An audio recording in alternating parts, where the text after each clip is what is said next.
After the end of World War II, the world was split into two, East and West. This marked the beginning of the era called the Cold War.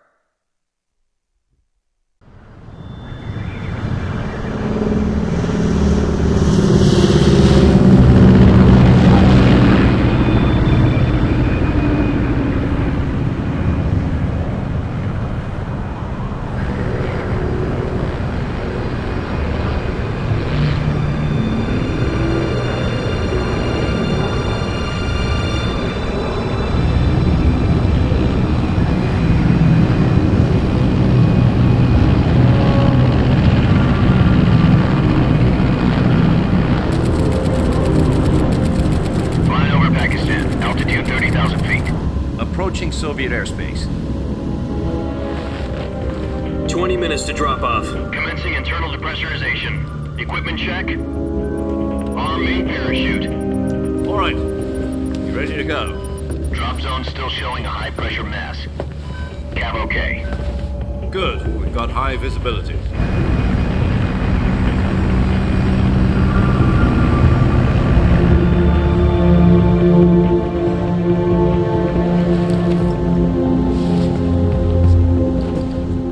Cigar. Connecting oxygen hose to interior connector. Put on your mask.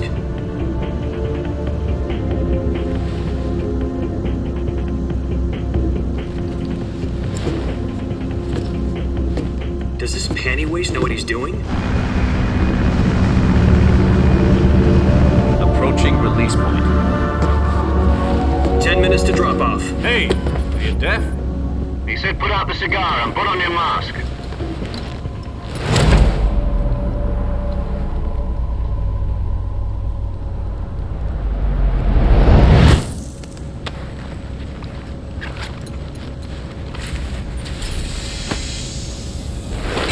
Depressurization complete. Checking oxygen supply. 6 minutes to drop off. Opening rear hatch.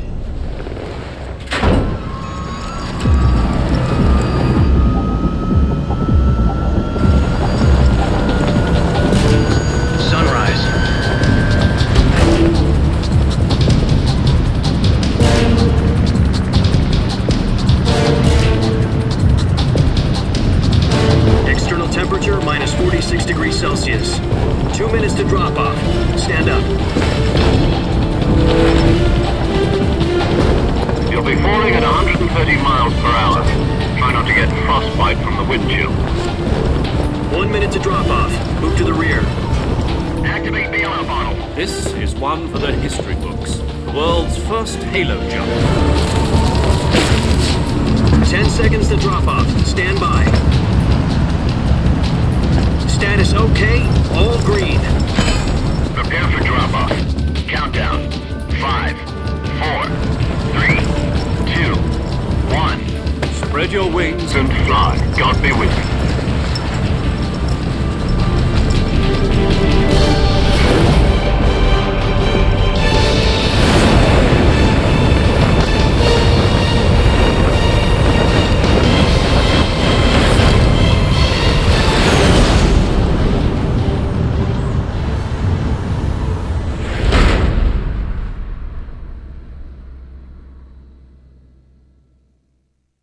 Jack, I've got some important news. The head of the CIA has finally given us the green light for the virtuous mission. Virtual mission? No, the virtuous mission. The future of our Fox unit depends on it. If it succeeds, we'll be officially organized into a unit. Virtuous mission? Sounds like some kind of initiation ritual. You know, don't get cocky. This isn't a training op. Right. So what exactly is this wonderful mission? Well, about 2 years ago, a certain Soviet scientist requested asylum in the West through one of our moles. His name is �Nikolai Stepanovich Sokolov. He's head of the OKB-754 Design Bureau, one of the Soviets' top-secret weapon research facilities, and the East's foremost expert on weapons development. Sokolov? Isn't he that famous rocket scientist? The very same. On April the 12th, 1961, the Soviets achieved the first manned spaceflight in history. The Earth was blue, but there was no God. Well spoken. The rocket that carried Yuri Gagarin into orbit was the A-1, known as the Vostok rocket. Sokolov is said to be the man most responsible for the multi-engine cluster used in that rocket. After Gagarin's flight, Sokolov left rocket development to become the head of the newly established Design Bureau. From a lowly technician to head of a design bureau, that's quite a success story, so why do you want to defect? It seems he'd become afraid of his own creations. Afraid? Call it a crisis of conscience. And for that, he left his country and his family behind and went over the fence? Not exactly. One of his conditions was that his family was also to be taken safely to the west. We used a mole to get the family out first and succeeded in sneaking Sokolov over the Berlin Wall shortly afterwards. I was the one who conducted the operation. The security on the eastern side was still full of holes back then. Then what? We got Sokolov over in one piece, but the whole ordeal had left him exhausted, and we checked him into a hospital in West Berlin. It took him 2 weeks and more than 600 miles to get from the research facility in the Soviet Union to Berlin. He was in no condition to say anything coherent. And it was only a week later that we had something much bigger on our hands. The Cuban Missile Crisis. October the 16th, 1962, President Kennedy received word that the Soviets were in the process of deploying intermediate-range ballistic missiles in Cuba. The President demanded that the Soviets dismantle and remove the missiles. At the same time, he announced a naval blockade to prevent further missile shipments from reaching Cuba. But the Soviets didn't back down, instead placing their armed forces on secondary alert. Soviet transport ships carrying missiles continued on course towards Cuba. US and Soviet forces went on alert for an all-out nuclear war. Frantic negotiations were conducted through the UN's Emergency Security Council and unofficial channels to end the hair-trigger standoff. Finally, on October the 28th, the Soviet Union agreed to remove its missiles from Cuba, and so the world avoided a nuclear holocaust. But in order to get the Soviets to pull their missiles out, we had to make a deal. You mean the one where the US agreed to remove its IRBMs from Turkey? No. The Jupiter IRBMs deployed in Turkey were obsolete, and we were going to get rid of them anyway. They had no strategic value whatsoever to either the US or the Russians. The Turkey deal was a ruse, a cover story that was fed to the other intelligence agencies around the world. So what did the Russians really want? Sokolov. They wanted us to return Sokolov. You mean the Soviets pulled out of Cuba just to get their hands on Sokolov? That's right. What the hell was he working on? At the time, we had no idea. We were running out of time. It was either give up Sokolov or risk full-scale nuclear war. In the end, we had no choice. President Kennedy gave in to Khrushchev's demand. The next day, I got Sokolov out of the hospital, handing him over to agents on the eastern side. Sokolov kept on screaming, "Save me," until he disappeared from my sight. Then a month ago, we received some new information from one of our moles. About Sokolov? Yes. He was taken back to the research facility and forced to continue working on the weapon in question under KGB supervision. What's more, it's on the verge of completion. So what kind of weapon is it? Something to do with space rockets? No, missiles. Same technology. I guess you're right. We don't know the details, but it appears to be a new kind of nuclear device. For half a year now, the Soviets have been conducting frequent nuclear tests at Semipalatinsk. Something to do with the weapon, I assume. We're talking about a secret weapon so big that Khrushchev was ready to pull out of Cuba to get it back. Is Sokolov still in the facility? No. According to our intelligence, he's in Selinoyarsk, a place in the mountains about 3 miles to the west that's known as the Virgin Cliffs. The Virgin Cliffs. Nice name for a virtuous mission. They moved him there just recently. Why? Apparently, they're conducting a field test of the weapon, but it's our best chance to get him back. This mission would never have been possible if he was still in the research facility. This is our last chance. Sokolov must have known that too when he contacted us.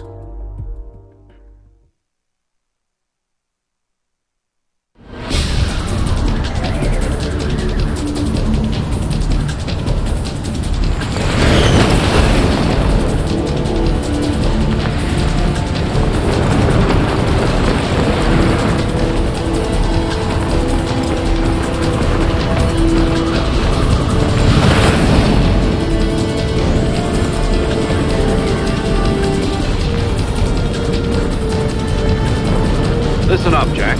Your mission is to infiltrate 𝐬𝐮𝐬𝐫𝐞 in the Soviet mountains, ensure the safety of Sokolov, and bring him back to the West.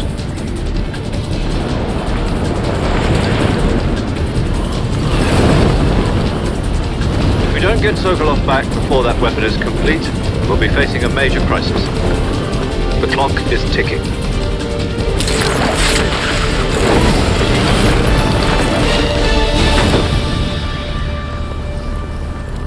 Once we've confirmed the rescue of Sokolov, stand by at the recovery point.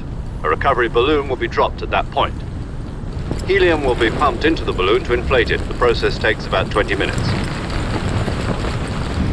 Once it's complete, the gunship's arm will latch onto the balloon and pull it up. The Fulton surface-to-air recovery system. I'm familiar with the theory. Take it easy. It's been combat-proven. Do you think Sokolov is up to it? The shock will be less than during a parachute jump, and the arm can handle up to 500 pounds. So you're planning on going over the border in a single combat Talon? She's equipped with two 6-barrel 20mm Vulcan cannons, as well as two 40mm machine guns. Sounds like she could hold her own against a battalion of tanks. Even with the fuel in the reserve tank, we're facing a 4-hour time limit. If all goes well, it shouldn't take more than a few hours. Home in time for dinner. But if anything goes wrong, you'll be eating dinner, breakfast, and all the rest of your meals in the jungle.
Do you copy?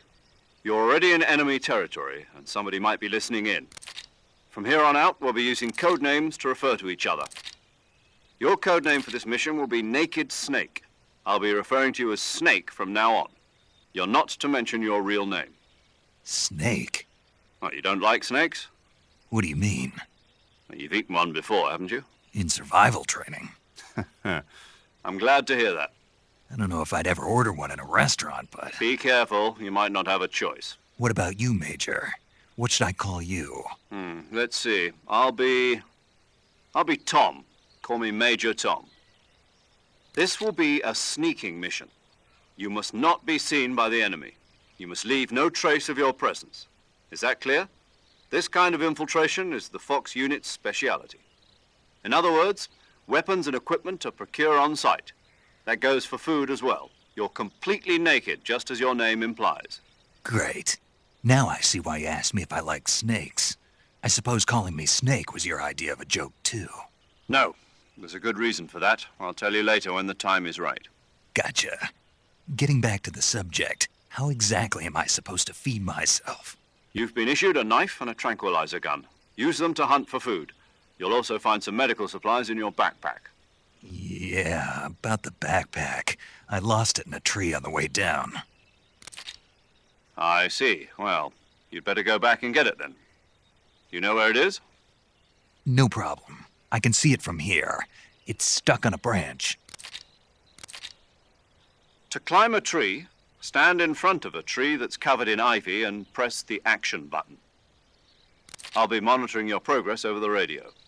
We can't risk violating Soviet airspace, but I'll be in the gunship. My frequency is 140.85. I'll give you a call if I need to talk to you. If you need to talk to me, use the send function. Okay, Snake, go get your backpack. Snake, try to remember some of the basics of CQC.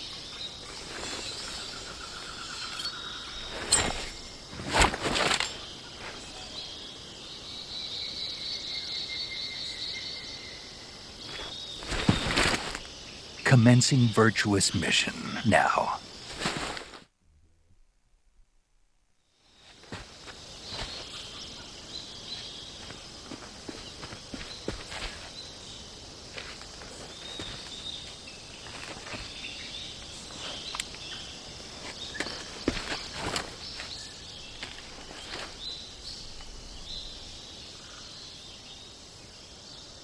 Major, I've spotted 2 enemy soldiers. They're probably KGB troops sent to guard Sokolov. AK-47s and grenades.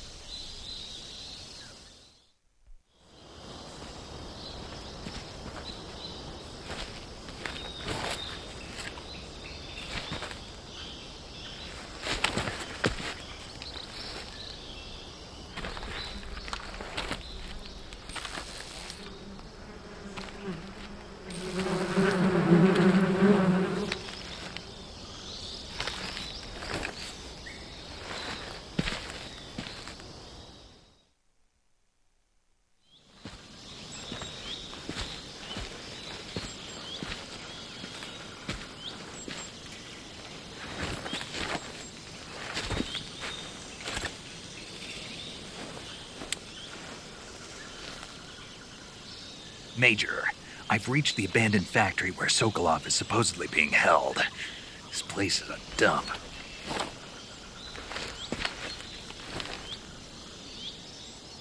I can't see Sokolov from here. The security is pretty tight. There are sentries posted around the perimeter. I wonder how many are inside.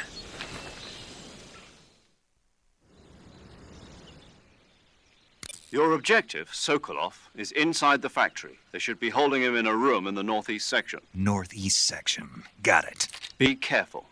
Your mission is to bring Sokolov back alive. He must not be exposed to any kind of danger. Do not approach Sokolov while in the alert phase. Right. Oh, and one more thing, Snake. You mean there's more? No, it's just that when you get to Sokolov, I want you to tell him something from me. And that is? Sorry for being so late. Is that all? Yes. Understood. Beginning my approach to the target.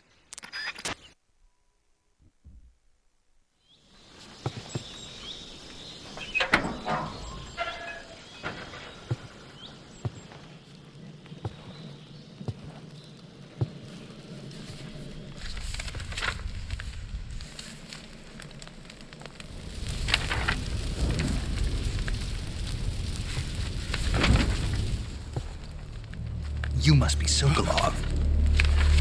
Are you one of Volgin's men? You'll never get it from me. No. I'm a CIA agent. I've come to escort you back to the other side of the Iron Curtain. You're CIA? Yeah. I was sent by Major Zero, the man who got you out 2 years ago. Zero? I have a message from him. What is it? He said to tell you sorry for being so late. Did he now? What does it mean? It means he's a man of his word.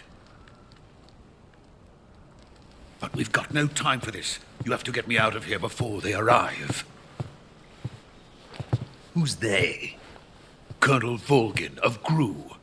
You in the West know him as Thunderbolt. Thunderbolt? Never heard of him. He's a member of the army's extremist faction, a man who seeks to seize control of the motherland. Ever since the Cuban Missile Crisis 2 years ago, Khrushchev has been pursuing a policy of peaceful coexistence with the West.